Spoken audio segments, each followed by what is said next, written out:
aqui, o que eu ganho com a santidade? Eu quero estimular você a se beneficiar com a santidade, apresentando alguns, seriam dezenas, mas você não gravaria, alguns benefícios da santidade. Você vai dizer assim, não é que é mesmo? Não é? Se eu digo, repito, olha, é muito bom ler, mas eu ganho o que com isso? É muito bom ver morangos silvestres, mas eu ganho o que com isso? Por isso que eu estou usando essa linguagem, para que essa comunicação seja mais clara para todos, em todas as idades. Repito que bastaria a gente ler Hebreus 11, 44, por exemplo, em que ouvimos Jesus dizer, sejam santos, desculpem, ouvimos Deus eterno dizer, sejam santos porque eu sou santo. Está suficiente. Mas a prática demonstra que nem o povo de Israel que ouviu isso praticou, porque não acreditava.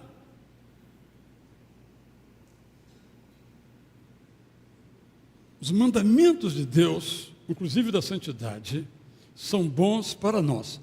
Todos, sem exceção. Mandamentos bíblicos, não que outras pessoas dizem que são bíblicos. E eu quero mencionar esse exemplo, que já citei várias vezes aqui. Um irmão nosso tomou a decisão de seguir a Jesus. E procurou e disse, Israel, é o seguinte, meu pai não aceita, não concorda que eu seja batizado. Ele não quer essa mudança na minha vida. Disse, tranquilo, espera ele concordar. Depois de vários meses, perto de 2 anos, ele me procurou e disse, papai está de acordo. E disse que virá, inclusive, ao meu batismo. E veio. Porque o mandamento é, honra teu pai e tua mãe, para que se prolonguem os teus dias na face da terra. O pai dele estava errado. Mas o rapaz fez certo. E esperou e teve o batismo abençoado, para usar a expressão popular, pelo seu pai. Então, por que às vezes nós falhamos nesse capítulo? Eu acho que todos nós que estamos aqui queremos ser santos. Todos nós queremos ver uma vida digna, todos nós aqui. Então eu quero me deter. A primeira parte da mensagem foi do culto das 9, se tiver um pouquinho de tempo, você dá uma olhadinha lá. Quando nós buscamos a santidade, nós erramos menos. E quando nós erramos menos, nós sofremos menos.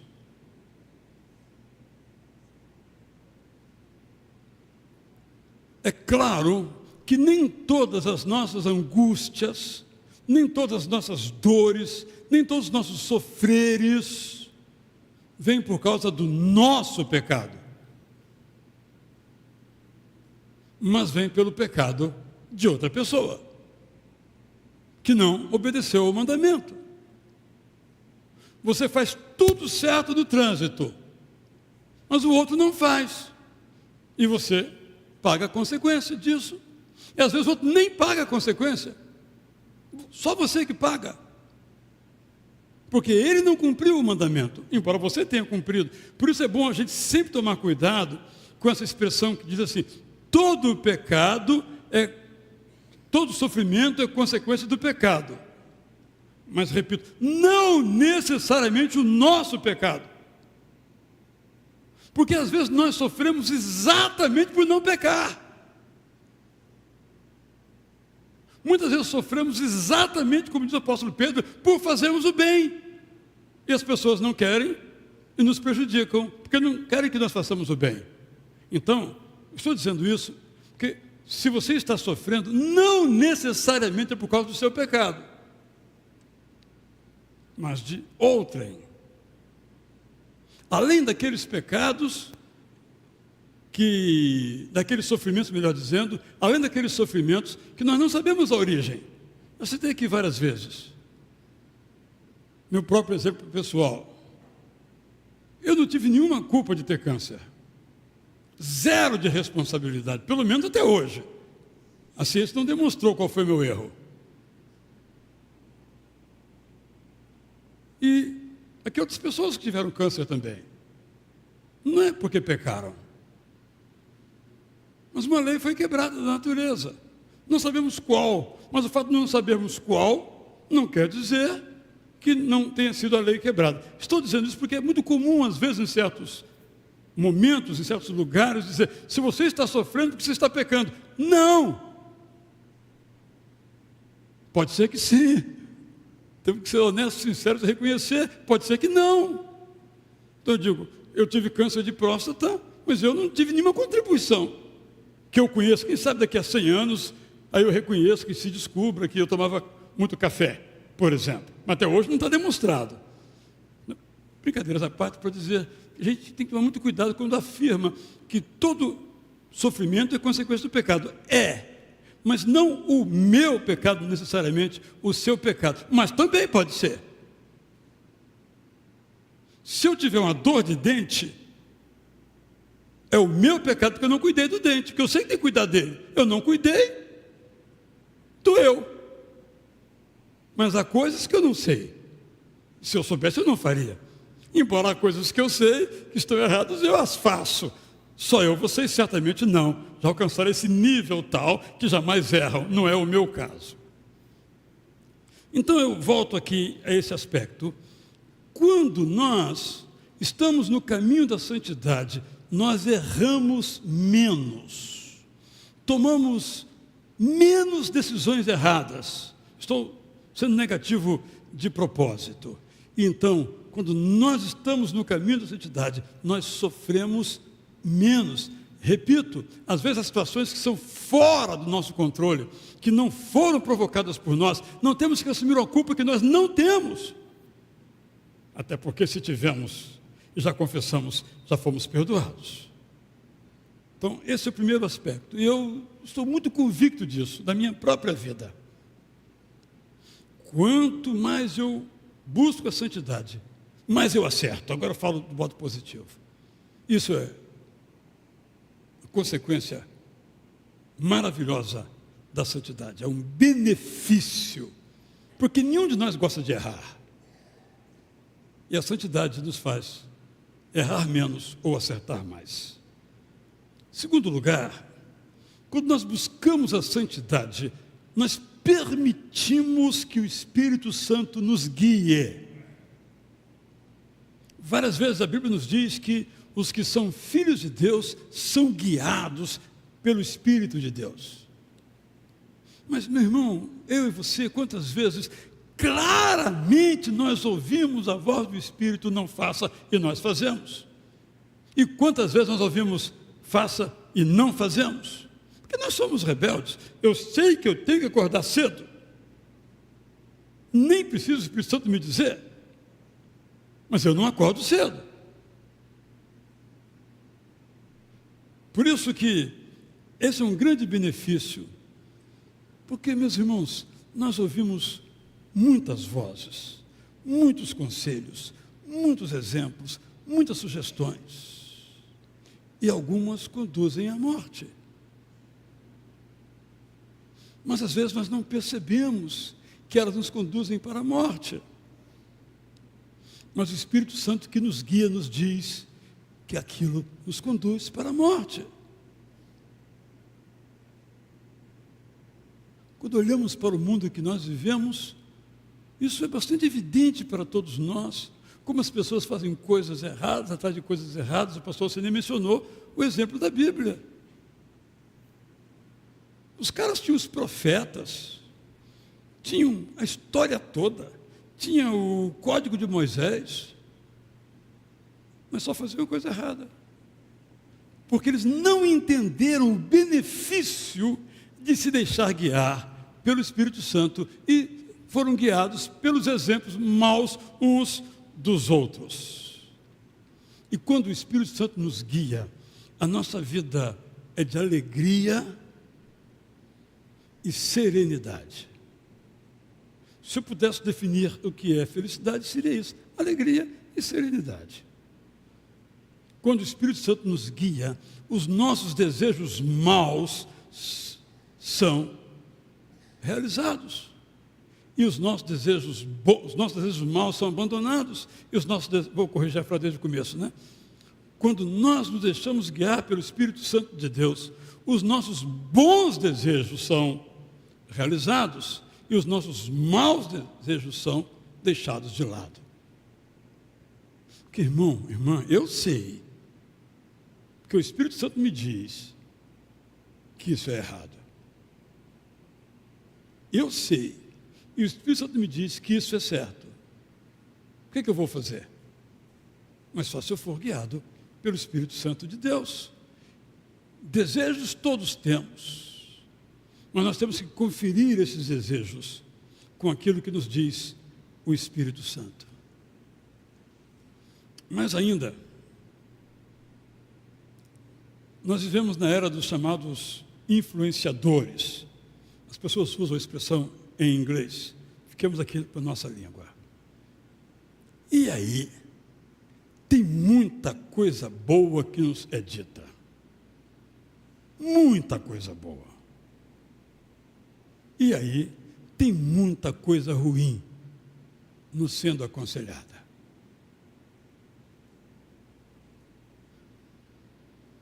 O que é bom, o que é ruim?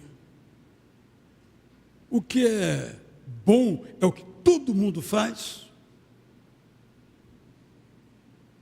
Às vezes há coisas que todo mundo faz que são boas.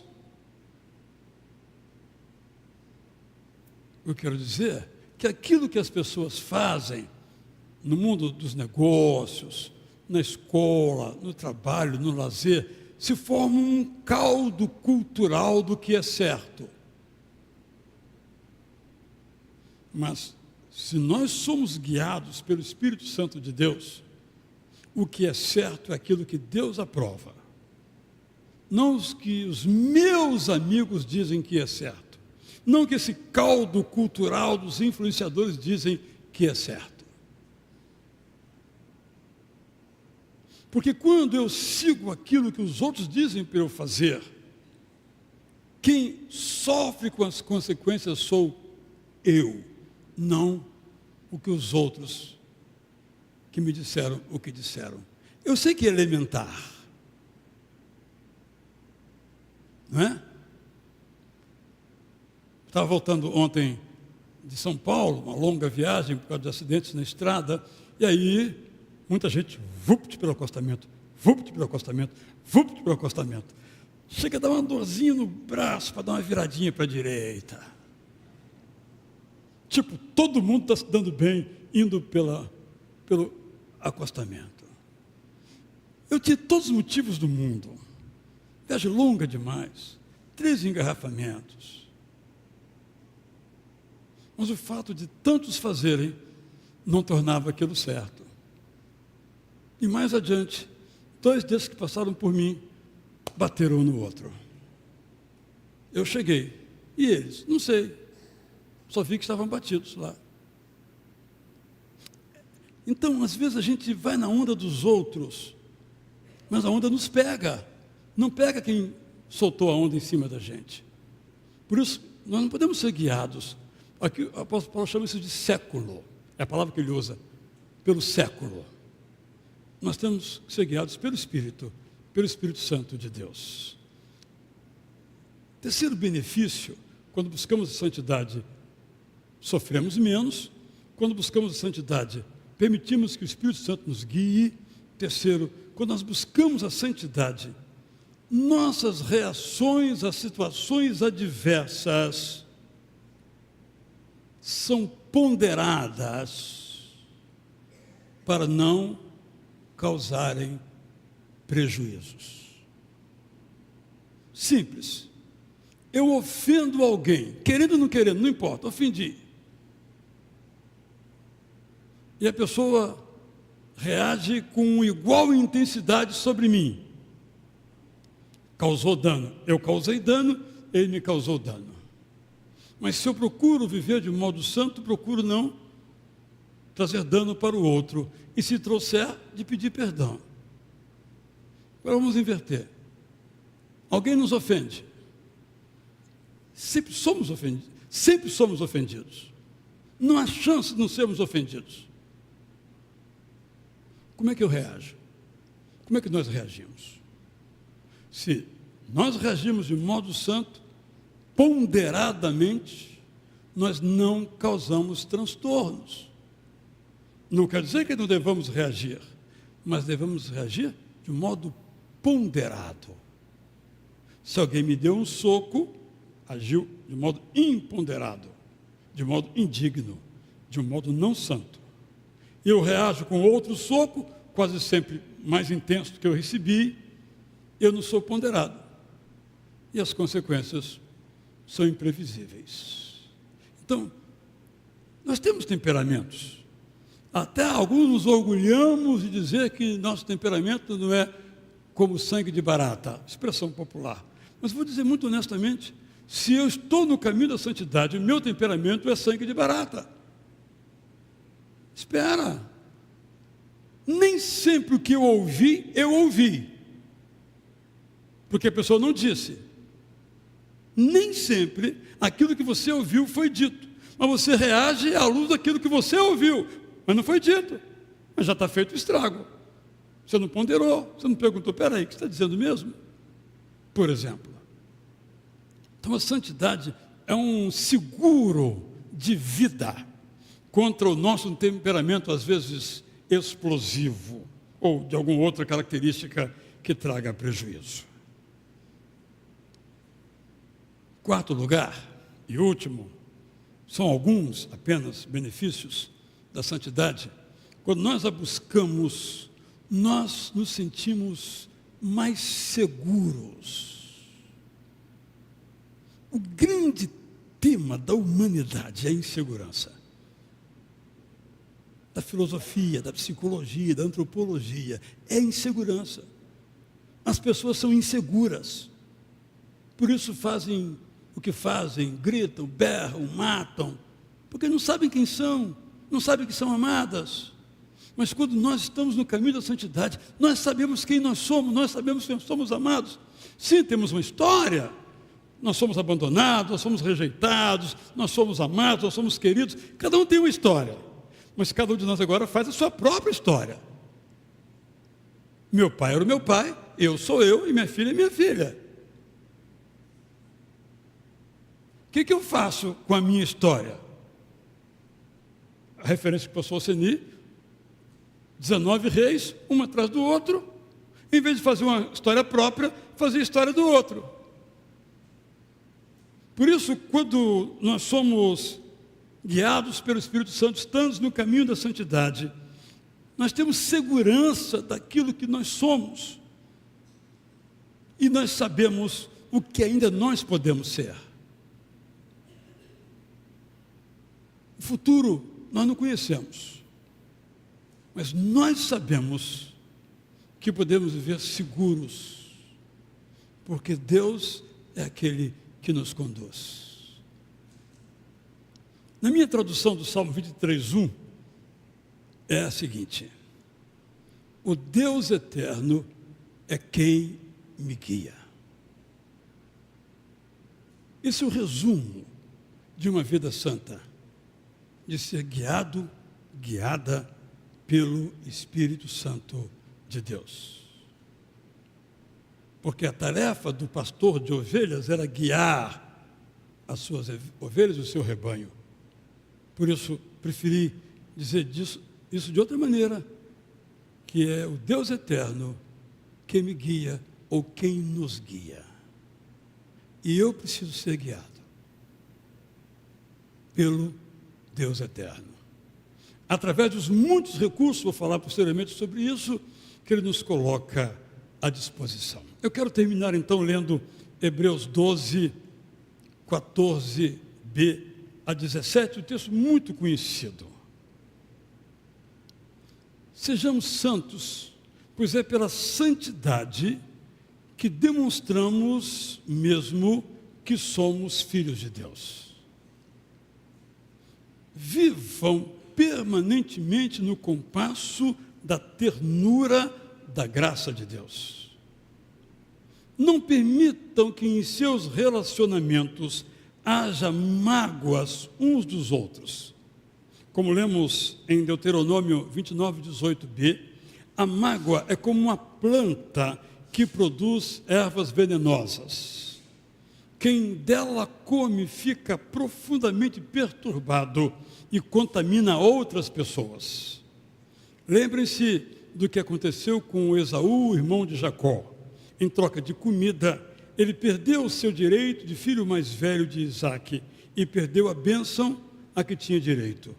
Depois, tentou reverter a situação, mas era tarde demais.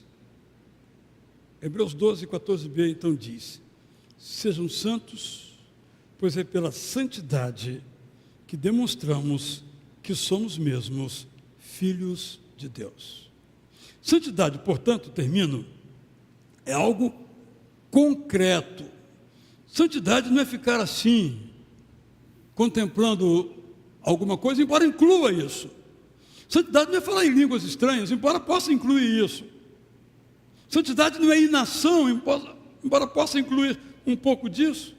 Mas santidade é alguém saindo de Ur dos Caldeus e caminhando na presença de Deus até Canaã.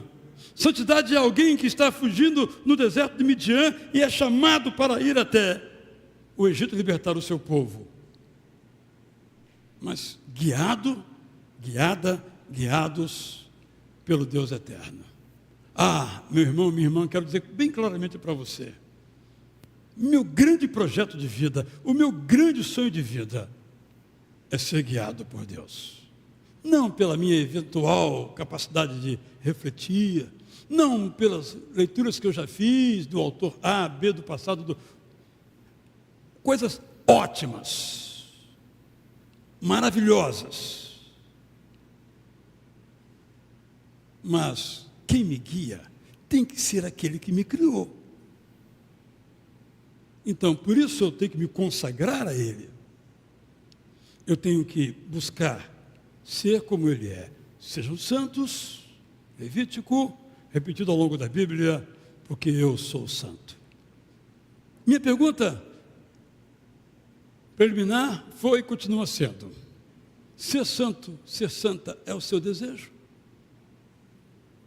Só isso que eu quero que você responda, não para mim, nem para Deus. Responda para você mesmo. Por isso hoje eu lhes trouxe alguns benefícios da santidade. Eu citei alguns aqui, mas são muitos outros. Então, eu quero declarar que o meu desejo é que você deseje ser santo. Se você puser isso no seu coração, você terá o ano mais extraordinário da sua vida.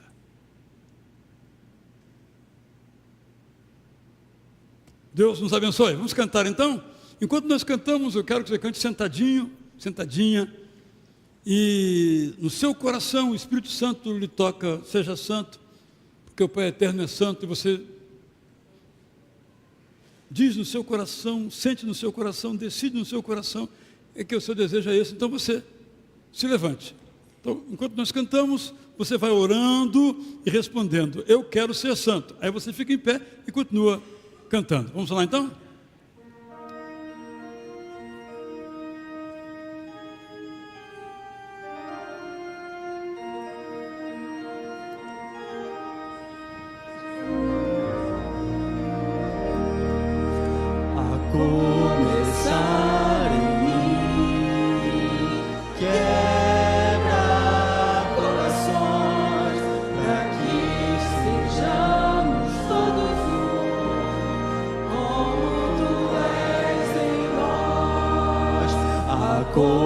Começar em mim, quebra corações, para que sejamos todos um, como Tu és em nós.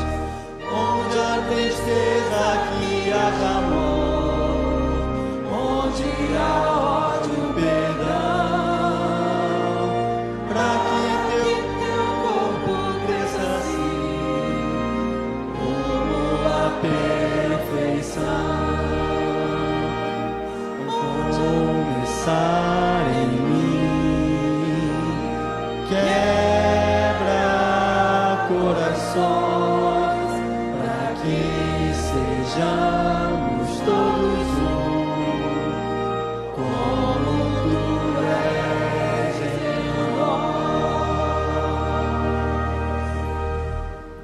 Eis aí, ó Deus, as nossas palavras. Agora te pedimos que nos ajudes para que sejam atitudes, para que sejam ações. Nós queremos ser como Jesus. Ele foi humano e divino. Nós somos apenas humanos. Mas ele nos ensinou a como viver. E é como ele ensinou que nós queremos viver. Cantamos na primeira música sobre as tentações que nos vêm. Nós queremos estar colados em Ti, ligados a Ti, para que elas não nos vençam e sejamos mais do que vencedores, em nome de Cristo Jesus, a quem nós amamos. E todos digam: amém. Os irmãos podem se assentar, só quero lembrar que à noite vamos prosseguir às 19 horas com a celebração da Ceia do Senhor.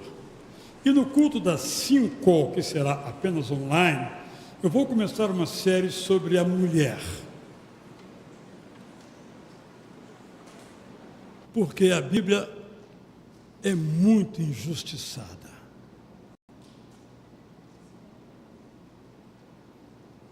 Porque há muitas pessoas que dizem que a Bíblia é contra as mulheres.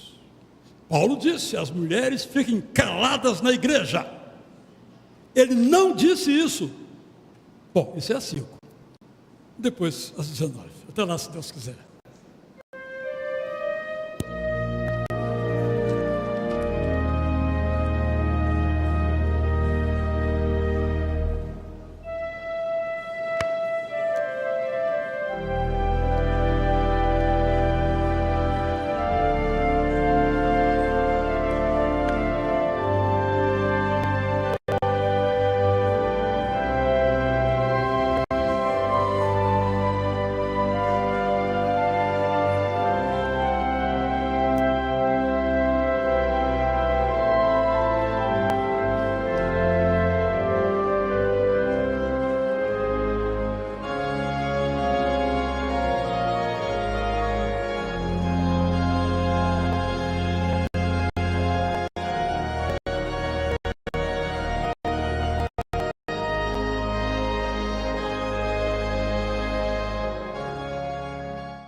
Olá, agora, nesse finalzinho do nosso culto, eu e a Cris vamos orar pelos pedidos que foram compartilhados conosco aqui no YouTube durante a nossa transmissão. Agradecemos a Deus porque tivemos dificuldades técnicas, mas foram sanadas e nós pudemos caminhar até aqui. Irmã Marlene Freitas agradece a Deus pelas bênçãos e livramentos que recebeu, também pelas vidas de sua sobrinha Emanuele e da sua amiga Francines. Elas completaram, estão fazendo aniversário. Então, que Deus as abençoe. Irmã Marlene também pede que oremos, pedindo saúde, sabedoria e misericórdia para as pessoas que necessitam. Também vamos orar pela nossa irmã Lúcia Távora. Ela comentou conosco durante a transmissão que aguarda uma cirurgia. Que Deus abençoe, irmão, esse processo. Então, nós vamos orar. Eu quero pedir também aos irmãos que continuem orando pela minha amiga Alexandra Martins, que se encontra em um tratamento delicado de saúde, e vamos continuar também orando pelo Átila, um jovem da nossa igreja, que também está num estado delicado de saúde, mas que o Senhor tem abençoado e restaurado, né, a sua saúde. Ele está em coma, mas a cada dia tem sido abençoado. Vamos orar. Querido Deus,